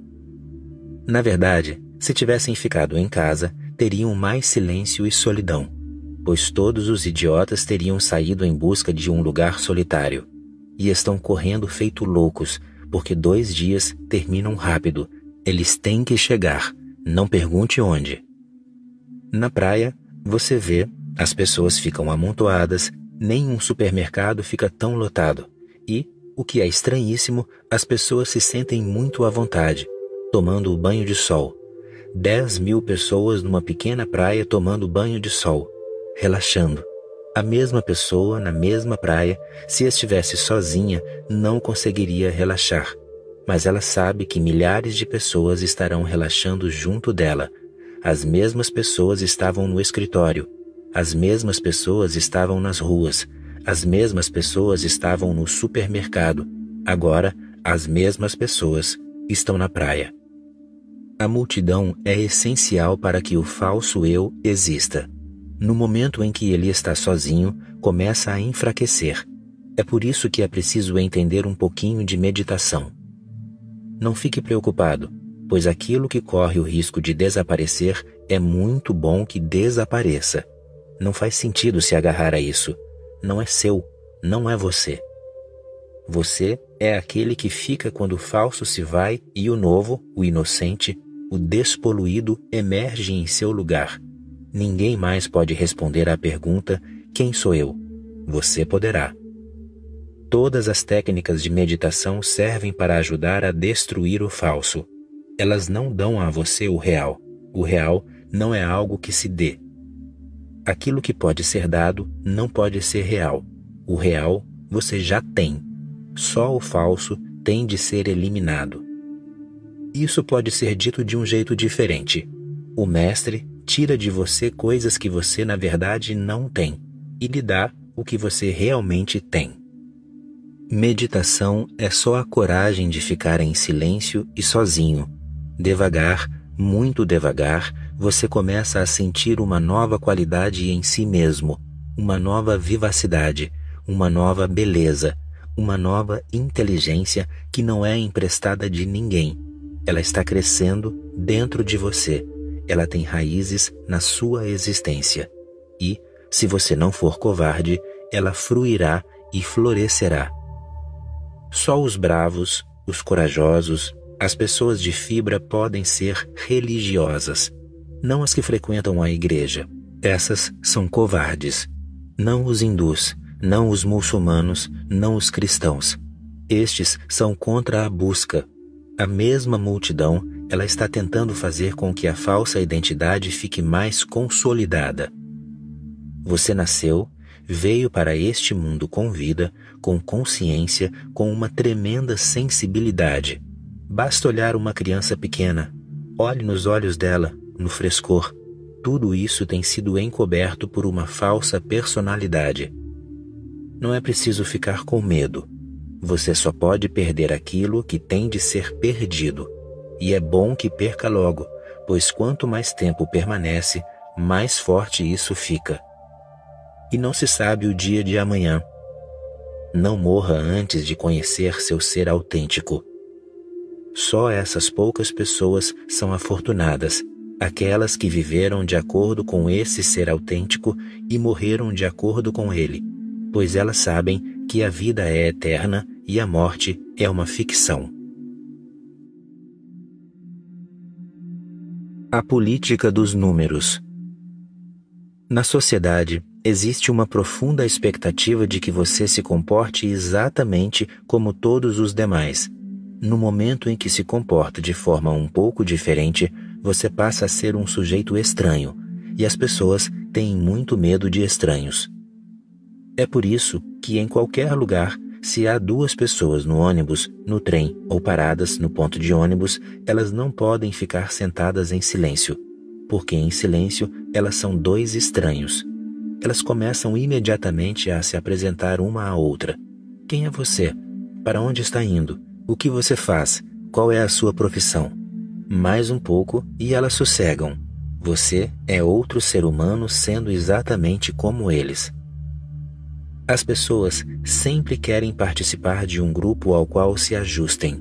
No instante em que você se comporta de um jeito um pouco diferente, o grupo todo fica desconfiado. Alguma coisa está errada. Eles conhecem você, podem ver a mudança. Eles o conheciam quando você nunca se aceitava, e agora eles veem de repente que você se aceita. Nesta sociedade, Ninguém aceita a si mesmo. Todo mundo se condena. Esse é o estilo de vida da sociedade. Condenar-se. E, se você não está se condenando, se está se aceitando do jeito que é, você tem que se afastar da sociedade. E a sociedade não tolera ninguém que saiu do rebanho, porque ela vive de números. É uma política de números. Quando há muitos números, as pessoas se sentem bem. Números grandes fazem com que as pessoas sintam que têm de estar certas. Elas não podem estar erradas. Milhões de pessoas estão com elas. E, quando ficam sozinhas, grandes dúvidas começam a vir à tona. Ninguém está comigo. O que garante que estou certo?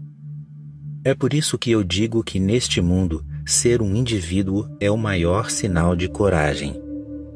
Para ser um indivíduo, é preciso o mais destemido dos treinamentos. Não importa que o mundo inteiro esteja contra mim. O que importa é que a minha experiência é válida. Eu não me importo com os números, com quantas pessoas estão comigo. Eu me importo com a validade da minha experiência. Se estou simplesmente repetindo as palavras de outra pessoa, como um papagaio, ou se a fonte das minhas afirmações é a minha própria experiência. Se é a minha própria experiência, se isso é parte do meu sangue, dos meus ossos, do meu âmago, então o mundo inteiro pode pensar de outro jeito. Ainda assim, eu estou certo e eles estão errados. Não importa, não preciso da aprovação deles para sentir que estou certo. Só aqueles que defendem as opiniões de outras pessoas precisam do apoio dos outros. Mas é assim que a sociedade humana tem sido até agora. É assim que ela mantém você no rebanho. Se os outros estão tristes, você tem que ficar triste. Se sofrem, você tem que sofrer. O que quer que eles sejam, você tem que ser também. Não se permitem diferenças, porque as diferenças acabam levando para o indivíduo, para o único, e a sociedade tem muito medo do indivíduo e da unicidade. Isso significa que alguém ficou independente do grupo, que essa pessoa não dá a mínima para o grupo. Seus deuses, seus templos, seus padres, suas escrituras, tudo ficou sem sentido para ela. Agora, ela tem seu próprio ser e seu próprio jeito, seu próprio estilo de viver, morrer, celebrar, cantar, dançar. Ela chegou em casa. E ninguém pode chegar em casa junto com a multidão. Só se pode chegar em casa sozinho. Ouça o seu senso interior. Um menino ficava coçando o tempo todo a cabeça. O pai olhou para ele um dia e disse: "Filho, por que você está sempre coçando a cabeça?" "Bom," o garoto respondeu, "acho que é porque sou o único que sabe que ela está coçando." Isso é senso interior. Só você sabe. Ninguém mais pode saber. Não pode ser visto de fora. Quando você tem uma dor de cabeça, só você sabe. Não pode prová-la a ninguém. Quando está feliz, só você sabe. Não pode provar isso a ninguém. Não pode colocar sua felicidade sobre a mesa para que possa ser inspecionada por todo mundo, dissecada, analisada. Na verdade, o senso interior é tão interior que você sequer pode provar que ele existe. É por isso que a ciência continua a negá-lo, embora a negação aqui tenha um caráter inumano. Até o cientista sabe que quando sente amor, ele tem um sentimento interior. Existe algo ali. Não é uma coisa, e também não é um objeto, e não é possível colocá-lo diante dos outros, e mesmo assim, ele existe. O senso interior tem a sua própria validade, mas, devido ao treinamento científico, as pessoas perderam a confiança nele. Elas passaram a depender dos outros. Você depende tanto das outras pessoas que se alguém disser que você parece feliz, você começará a se sentir feliz. Se 20 pessoas decidirem fazer com que você seja infeliz, elas conseguirão. Só tem que repetir isso o dia todo. Sempre que cruzarem com você, tem de dizer: "Nossa, você parece tão infeliz, tão triste. O que foi?" Alguém morreu ou algo assim? E você começará a suspeitar. Tantas pessoas dizendo que estou infeliz, então devo estar. Você depende da opinião dos outros. E depende há tanto tempo que perdeu de vista o seu senso interior. Esse senso interior tem que ser redescoberto, porque tudo o que é bonito, tudo o que é bom, tudo o que é divino só pode ser percebido pelo senso interior. Pare de ser influenciado pela opinião dos outros. Em vez disso, comece a olhar para dentro. Deixe que o seu senso interior diga as coisas para você. Confie nele. Se confiar nele, ele crescerá. Se confiar nele, você o estará alimentando. Ele ficará mais forte. Vivekananda foi ver Ramakrishna e lhe disse: não existe Deus nenhum. Posso provar. Não existe Deus nenhum. Ele era um homem muito lógico, cético e conhecedor do pensamento filosófico ocidental. Ramakrishna, que era uma pessoa pouco instruída e letrada, disse-lhe então: tudo bem, então prove. Vivekananda falou muito, deu todas as provas que tinha. Ramakrishna ouviu e depois disse: mas meu senso interior diz que Deus existe, e esse meu senso é a autoridade final. Tudo o que você está me dizendo é mera argumentação. O que diz o seu senso interior? Vivekananda nem tinha pensado nisso. Deu de ombros. Tinha lido livros, reunido argumentos, provas a favor e contra, e tentado decidir, de acordo com essas provas, se Deus existia ou não. Mas ele não tinha se voltado para dentro de si mesmo, não tinha perguntado ao seu senso interior. Isso é uma grande idiotice, mas a mente cética é idiota, a mente lógica é idiota.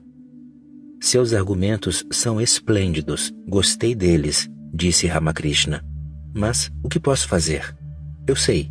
Meu senso interior diz que Deus existe, assim como me diz se estou feliz, se estou doente, se estou triste, se a minha barriga dói, que hoje não estou me sentindo bem.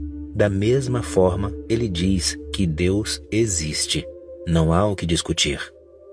Não posso provar isso, continuou Ramakrishna, mas se quiser, eu posso mostrar a você. Ninguém nunca dissera a Vivekananda que Deus podia ser mostrado. E, antes que ele dissesse qualquer coisa, Ramakrishna pulou, como um selvagem, e colocou o pé sobre o peito de Vivekananda. E algo aconteceu. Uma energia surgiu e Vivekananda caiu em transe por 3 horas. Quando abriu os olhos, ele era um homem totalmente diferente. O que me diz agora? Perguntou Ramakrishna. Deus existe ou não existe? O que lhe diz o seu senso interior? Vivekananda sentia uma tranquilidade, uma quietude que nunca sentira antes. Sentia tamanho júbilo dentro dele, um bem-estar tão grande, tão transbordante, que ele teve de se abaixar, tocar os pés de Ramakrishna e dizer: sim, Deus existe.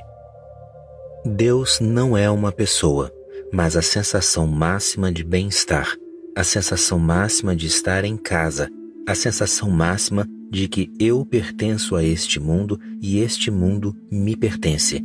Eu não sou um estrangeiro aqui, não sou um estranho. A sensação máxima, existencial, de que esse todo e eu não estamos separados. Essa experiência é Deus. Mas ela só é possível se você deixar seu senso interior entrar em ação. Comece a fazer isso desde já. Dê a ele todas as oportunidades possíveis. Não fique sempre atrás de autoridades exteriores e nem procure a opinião dos outros. Seja um pouco mais independente. Sinta mais, pense menos. Vá e olhe uma rosa, e não repita simplesmente como um papagaio: que linda! Isso pode ser só uma opinião, algo que disseram a você, que você ouve desde a infância. A rosa é linda, é uma flor maravilhosa. Portanto, quando você olha uma rosa, você apenas repete como um computador: que linda! Mas você está mesmo sentindo isso? Trata-se mesmo de um sentimento interior? Se não se trata, então pare de dizer isso. Ao olhar a lua, não diga que ela é linda, a menos que isso esteja de acordo com o seu senso interior. Você ficará surpreso ao perceber que 99% das coisas que tem na cabeça não partiram de você, mas dos outros. E além desses 99% de puro lixo inútil, o 1% que corresponde ao seu senso interior se perdeu. Deixe de lado a cultura. Reconheça o valor do seu senso interior. É por meio dele que se conhece Deus. São 6 os sentidos. 5 são exteriores. Eles lhe dão informações sobre o mundo. Os olhos fornecem dados sobre a luz. Sem os olhos, você não conheceria a luz. Os ouvidos fornecem dados sobre o som. Sem os ouvidos, você não saberia nada sobre o som. Existe um 6º sentido, o sentido interior, que mostra e fornece dados sobre você mesmo e sobre a fonte última de todas as coisas. Esse sentido tem de ser descoberto. A meditação nada mais é do que a descoberta do senso interior. O maior medo que existe neste mundo é o da opinião dos outros. E, no momento em que passa a não temer o grupo a que pertence, você deixa de ser uma ovelha, você vira um leão. Um grande rugido se avoluma no seu coração, o rugido da liberdade. Buda, de fato, já o chamou de o rugido do leão. Quando o homem chega num estado de absoluto silêncio interior, ele ruge como um leão. Pela primeira vez, ele sabe que a liberdade provém do fato de não ter mais medo da opinião de ninguém. O que as pessoas dizem não importa. Se eles o consideram um santo ou um pecador, é irrelevante. Seu único juiz é Deus. E para Deus, uma pessoa nunca é ruim. Deus significa simplesmente todo o universo. Não é uma questão de ter de encarar uma pessoa. Você tem que encarar as árvores, os rios, as montanhas, as estrelas, o universo inteiro. E esse é o nosso universo. Fazemos parte dele. Não é preciso ter medo dele, nem lhe esconder nada. O todo já sabe de tudo. O todo sabe mais sobre você do que você mesmo. E a questão seguinte é até mais importante. Deus já julgou. Não se trata de algo que vai acontecer no futuro. Isso já aconteceu. Ele já julgou. Portanto, até o medo do julgamento perde o sentido. Não é uma questão de esperar o dia do juízo final. Você não precisa tremer. O dia do julgamento já aconteceu no primeiro dia, no momento em que criou você. Ele já o julgou. Ele conhece você. Você é criação dele. Se algo saiu errado com você, é responsabilidade dele, não sua. Se você se perder, ele é o responsável, não você. Como você poderia ser o responsável? Você não é criação sua. Se você pinta um quadro e algo sai errado, não pode dizer que o quadro é a causa do erro.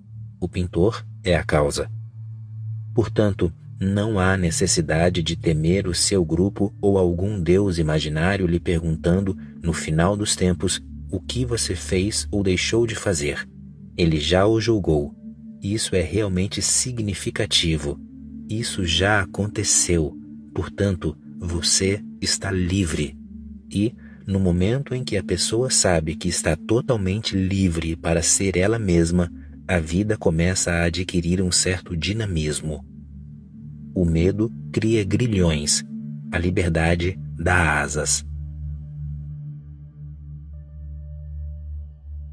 Liberdade de, liberdade para. Nunca pense em termos de estar livre de. Sempre pense em termos de estar livre para. E a diferença é enorme.